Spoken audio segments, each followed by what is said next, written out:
All right, so let's dive into defensive tackles in this 2023 NFL draft. We have top 5 here of what we think is going to be a um, game-changing player that could potentially fill in a hole on the defensive line. Milwaukee's, by the way, I won Big East versus Big 12. What was the bet, Milwaukee's? Do you remember off the top? What you and Scotty bet? I know it was a bet, but like, what were the stakes? Yeah. But while you throw that out there, let's go ahead and let's talk about number 5, Michigan defensive tackle, Sakai Ika. Mm-hmm. Sakai Ika, 6'3", Siaki. 323. He actually goes by Apu. Apu, like the monkey from Aladdin. Like, this is with a P instead of a B. So not like I think it's Abu. Yeah, Aladdin's Abu? was Abu. Yeah, Abu. Yeah, this is Apu. Apu. Yeah. Either way, I like the nickname, by the way. 6'3", a big boy here, 323. He runs a 4.85, which I feel like is kind of impressive for a guy at 323. He's athletic. That's a lot of force rolling down the field at a fast rate. You have a player comp here to Kenny Clark, but he recorded 23 tackles and 2 passes batted in 2022. He's a heavy nose tackle who is very tough to move at the point of attack. He right now currently graded around 2, potentially drops to maybe later second round into the third, but he's a very strong player here. What do you got here on Apu? People in the chat kind of fast for a big boy. Yes. I'd hate to run into him in a dark alley. Yeah, as we all would. Milwaukee, I'll settle with a gentleman's bet. I don't want anything from Scotty. Yeah, I don't own anything, so that's good. Except for this stream. Yeah, this is all I have, Chris. Anyway, you don't even know what Chris does. Okay, that's hurtful. I mean, Van Rack. Van Rack. Who's a mod around here? Milwaukee Van Rack. Anyway, you stated the problem with this guy. He's a nose tackle, Chris. Yeah, and that's not a bad thing, but it's not as good as it used to be in what the game is now. So nose tackle, generally you're taking up blockers, you're taking up space, you're holding the line, you're good against the run. Is this a guy that's like gonna bust through and like provide interior pressure in a pass situation? Not often. Could happen from time to time, but that's not his skill set. But if you're looking for some, just like a big body, a great athlete at that position that can kind of hold the line, play a lead against the run, take double teams on, and be okay in certain snaps. Here's your guy. And he's really, really good at that on a team that was really, really good in Michigan. So, yeah. Not exciting, not sexy, but effective. Yeah, former 4-star prospect, Salt Lake City, Utah, ranked as number 13 defensive tackle in the class. Started his career at LSU, appearing in 13 games over 2 years, but transferred to Baylor in 2021, finishing his 2 seasons there. Combined 3.5 sacks, 8 tackle for losses. But I mean, yeah, you're right. I mean, he's like, he's a mountainous man who, in the middle of your defensive line can really hold the point of attack. Maybe, yeah, you said maybe once in a while get like a nice little bull rush collapsing in the middle of the line. But I mean, he lacks range as a tackler. He might be viewed as, only an early down run plugger in a lot of instances, potentially, depending on how he fits into to a certain offense. But Chris, never mind. I don't know what to say right now, because I was like, maybe I'm wrong. Maybe I was wrong. This isn't the guy you have pictured here, and the school you have pictured here is inaccurate. Did I mess up the graphic? And I was like, wait, I must be wrong. I was like, there we go. I gotta be wrong. No, here we go. There it is. There he is. There he is. Baylor. He's more of a Don Terry Poe without the pass rushing presence, but yes. Or in later stages, he's like a Vita Vea for Tampa, but Who was not our as good number as the past 5? What are we? Chris. Oh, that's Maisie Smith. My bad. Hold on. Yeah, no, there was a Michigan guy in there. Hold and I was like, on. wait. Now wait, I'm worried for the rest of my graphics. Am I stupid? Now I'm worried for the Am rest I of my dumb? graphics. Hold on. I might need to take a look at this for a second. Guys, we are the best of the best. We're the best. Hey, there's a reason why you guys follow us. 'Cause we know our shit. At least no one called us out. At least I was the one to call us out. I'm like, I don't think that's right. So I was like, I gotta Google this real quick because I'm like, maybe I'm just stupid. No. Maybe I'm dumb. That's when we're scrambling to get like graphics built last minute. Let's see here. Chairman did say Apu is the guy who runs the Quickie Mart on The Simpsons. That's true. Apu. Yep. You kicked my dog. All right. So there you go. Now we're derailed. Now we're just a mess. Here's number 5. Number 4 was supposed to be out of Michigan, Mozzie Smith. Same type of guy, honestly. Big, nose tackle, power. You know, not like a guy that's going to provide a ton of interior pressure like up the gut. So Maisie Smith was number 5. Sakai Ika Apu was number 4. Siaki Apu is number 4. Let's just get that all clarified here. He's number 4. Yes. But the name was the only thing wrong. Everything else on the graphic was great. It was just the name that was not updated. So just I love Football Wife, and Scotty was about to admit he was wrong. I was this close to admitting I was wrong, but I was right again. So I don't know. I don't know where to go from here. Chris. I don't know. All right, so we covered this one already. Let's. We talked about Apu. Yeah, Apu. Which, by the way,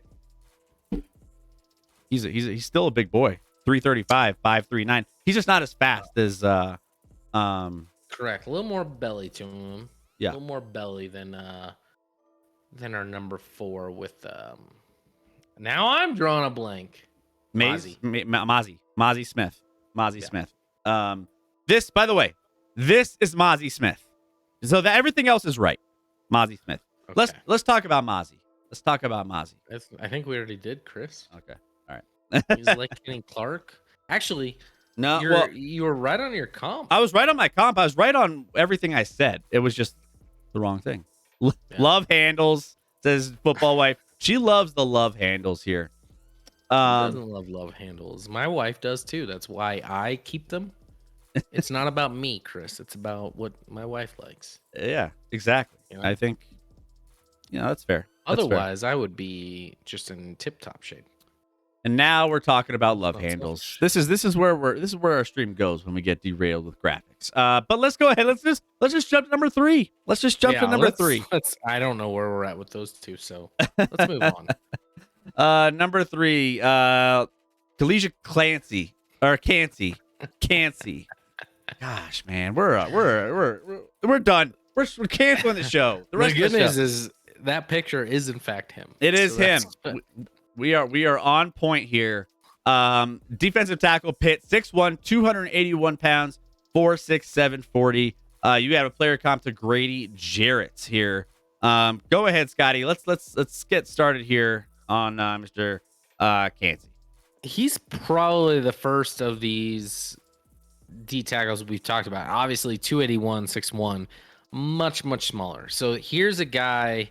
Maybe he doesn't play in the interior every snap. He might move to the outside on early downs, and then on pass rushing downs, 3rd and long situations, he's moving inside.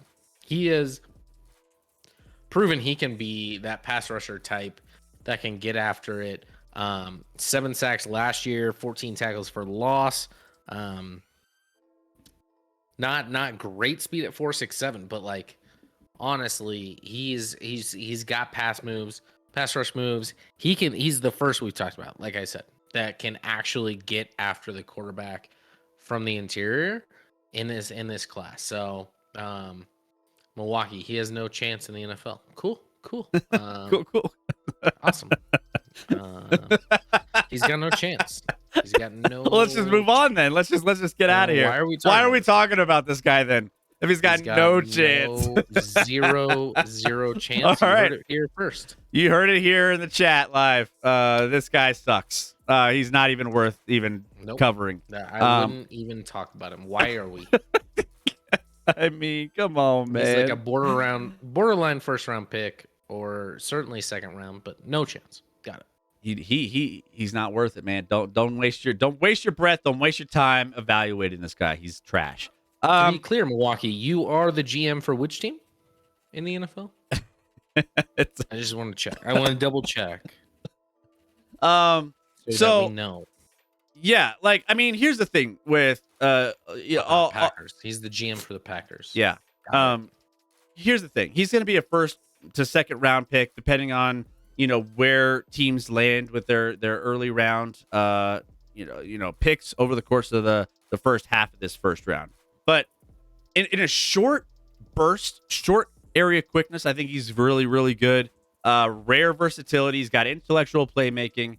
He is he could get fire upfield and penetrate into the pocket pretty efficiently if he gets to a point where he's like really in a nice little flow there of the defensive line. But explosive. First step quickness is really good, but overall, I think he's undersized and could fall short a little bit when it comes to the position. He could be viewed as he's like an in-betweener, I think, right? He's kind of a weird, in between size for the defensive line, but he's I think could affect the quarterback on a defensive side of the ball. He could get disrupt in the. He cannot, Chris. Milwaukee has stated as much.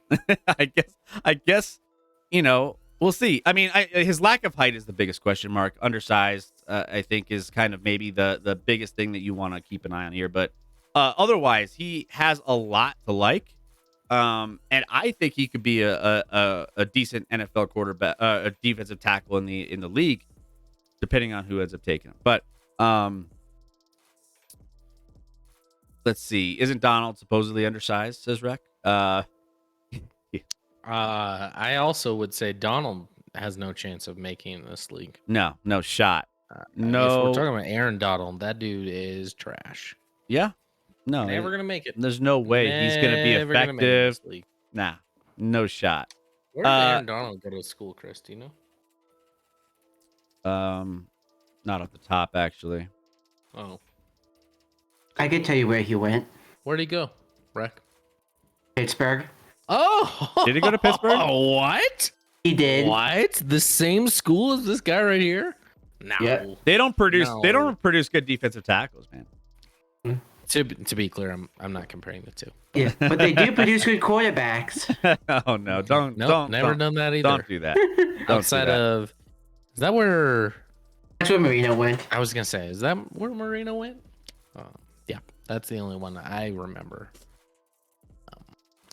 But yeah. From there. Anyways. So Yes. yeah, there you go. Outside of size, I think he's a pretty solid player for a team that ends up taking him in the first or second round. All right, next up, we have Brian Breesy, defensive tackle. Easy being breezy. It ain't you know? easy being breezy. Defensive tackle, Clemson, 6'6", 298, 4.86 40. You have a comparison here to Harrison Phillips. Brian Breesy, 2022, totaled 13 tackles, 2.5 sacks.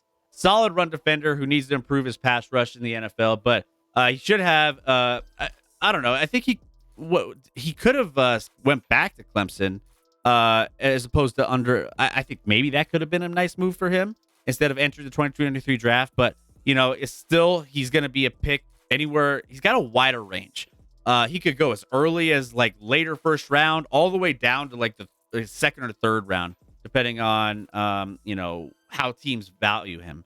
But he has a lot of stuff going on. I mean, he dealt with losing his sister in 2022, so there's been some like things off the field that have kind of shaped who this player is and kind of like what he's battled through, on and off the field.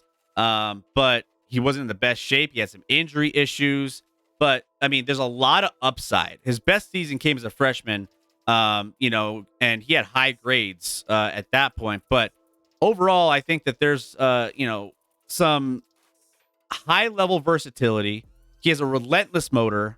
He's a pass rush talent. So across the board, he could do a lot. Penetrating interior lineman with length, strength, versatility. He affects the quarterback. Absolutely. But he never really posted high sack numbers. So that's what kind of he gets caught into some of these. He didn't produce as much, but so I don't know. I think there's a lot to kind of break down here. What do you think, Scotty? I mean, I want to talk about him, but I'm catching up on the chat. And Milwaukee said Donald is not a defensive end and not a defensive tackle. And at that point, I'm like, is he a quarterback? No, he said he is.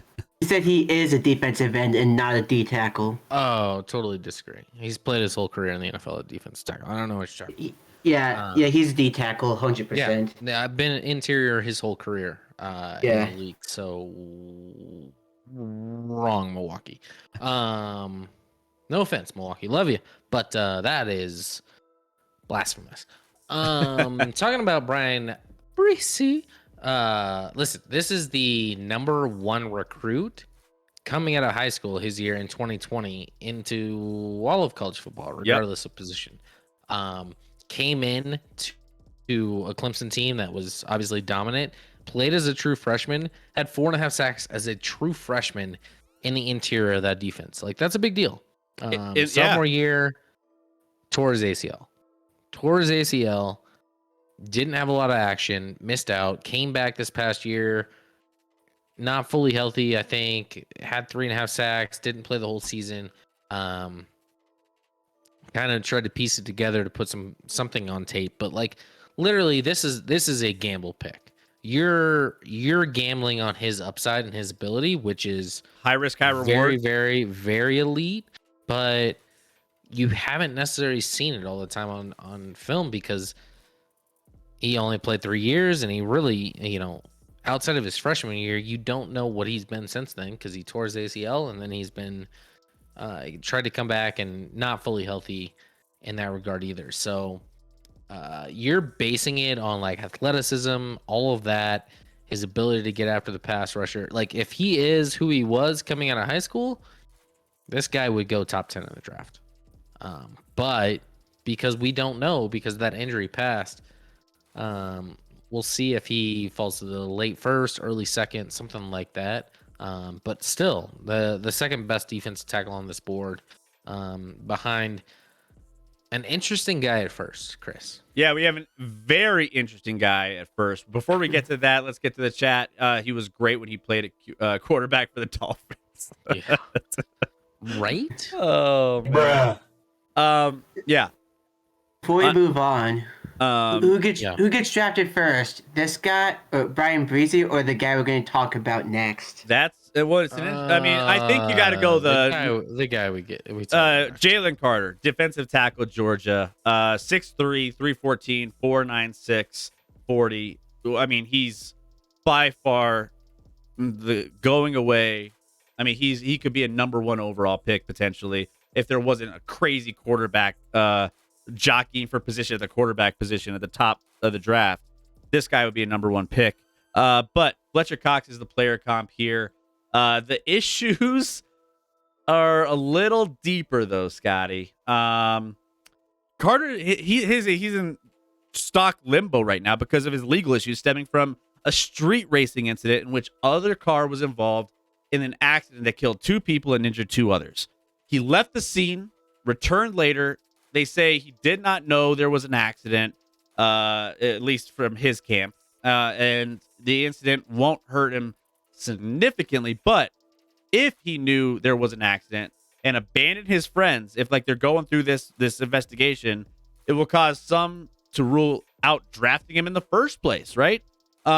He can, like, it's crazy to think that he is a top 10 pick in this draft, top 5 pick in this draft, and he's surrounded by all of this controversy. Some teams, from what I've seen, have reportedly already been close to dropping Carter off their boards. Now, I'll believe that when I see it, when he drops to like, Yeah, you know, he dropped, 15 like, or something, then it's like all those teams are going to be like, wait, what? What? Or they're all in cahoots. So like, hey, let's get into the drop. Totally. But in 2022, Carter totaled 32 tackles, 3 sacks, 2 forced fumbles, and 3 passes batted. He missed a few games due to a sprained MCL. You know, there was a dirty hit versus Missouri. Carter was phenomenal after returning to the field, dominating Georgia's wins over Tennessee, Mississippi State. I mean, he is a monster when he's at his best. He's a bulldozer, power-wise. He's rare versatility, as a pass rush talent that is unmatched in this draft. He's twitchy, 3-down defensive lineman with extraordinary quickness, power. He's got a lot of everything you would want. Not many dudes have his size and move the way he does. But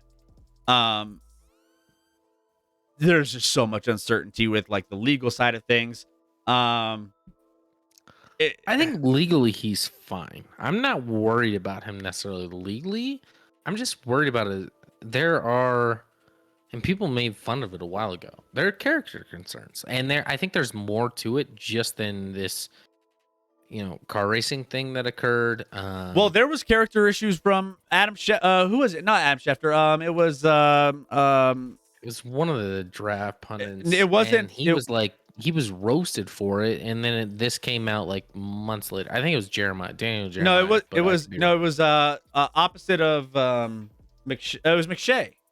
I thought. Was it? Oh, you might be right. It was McShay who came out and said he had character issues, and he got roasted for being like there was racist stuff going. It wasn't even character issues. He's like, oh, it'll be really interesting,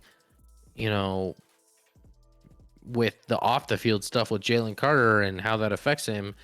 And everyone's just like, what off the field? And they all screamed racism and this and that. And then this story comes out like a month or two later or whatever it was. And I think there's more to it than that. If you're just looking on the field performance, he's one of the first two defensive players off the board. It's between him and Will Anderson in my mind.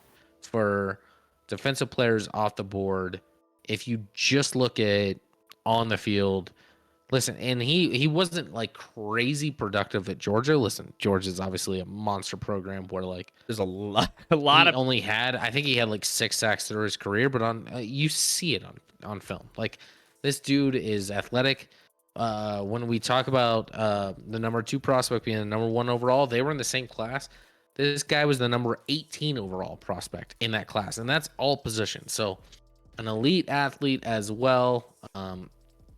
Someone that obviously can be dominant, and like I said, would be, unless you want to go corner with like Christian Gonzalez or Devin Witherspoon, he'd be the number 1 or number 2 defensive player off the board in this draft.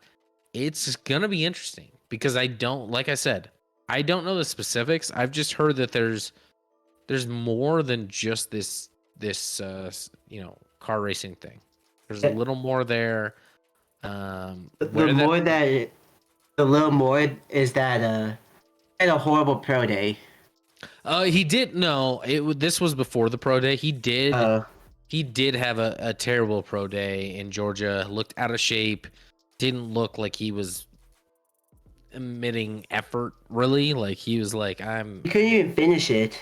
Which part of that is like, some of that's your character. Like you got to be ready for that day. That's your biggest day of the world. And if you're not, some of that's up here. It's not just, it's like, hey, you're not focused. You're not there. You're not ready to do what you got to do. So like we're looking at a guy in this picture, Chris, at 314 pounds. He doesn't look like 314 right there. He looks like a monster, but not, I got a bigger belly than that, and I'm slightly under 314. Barely. He was a linchpin for a lot of those Georgia defenses. He's alongside some of those Georgia defenses that carry the Bulldogs to those successful championship runs. And I mean, he did it with a lot of production. I mean, 15 and a half sacks for loss, 6 sacks, 66 pressures.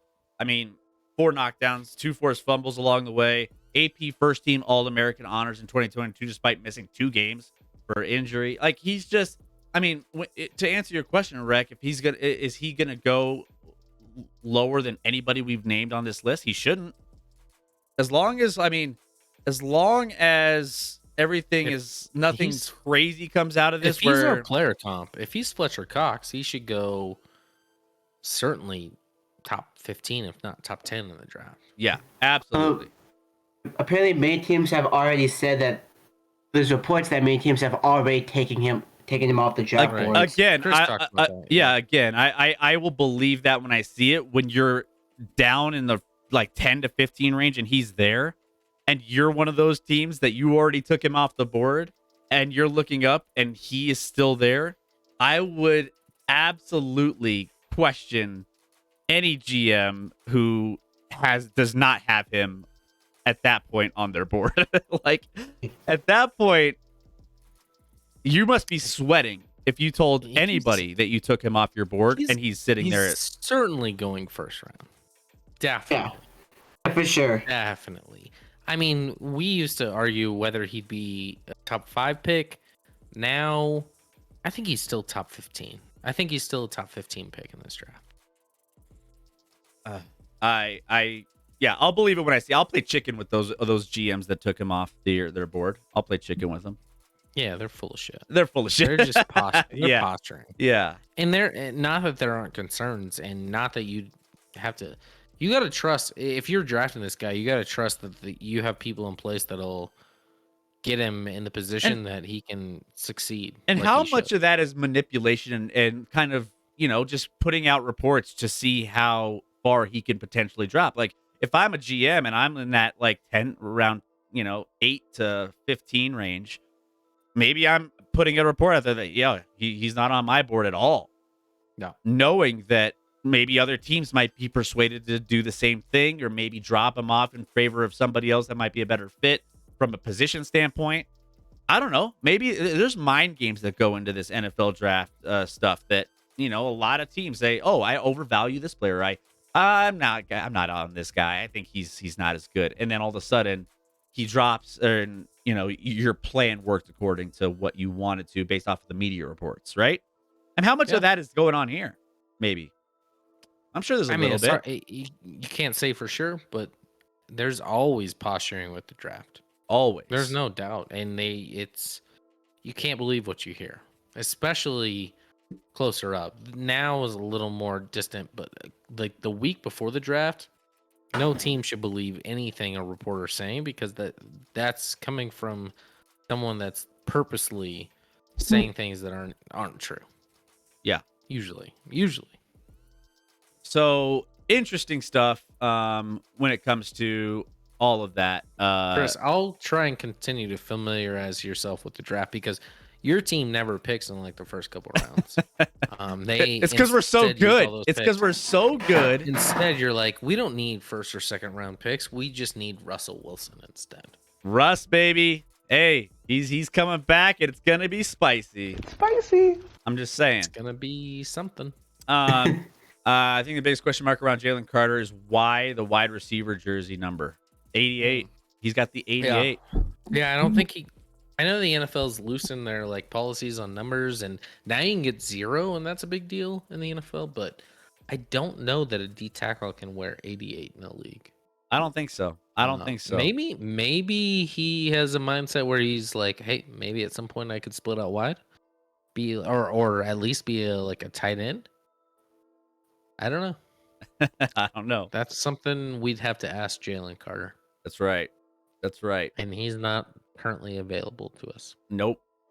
So anyways, there you go. That's going to put a bow on our defensive tackles and our running backs. So make sure you go in and tune into everything here on YouTube.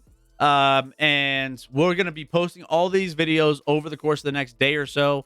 So make sure you join in and love all of our videos, because if you missed them, you want to go back. If you're getting closer to the draft and you're like, wait, what did Chris and Scott say? you could go back and put those videos in your YouTube feed, and you could watch them over and over again.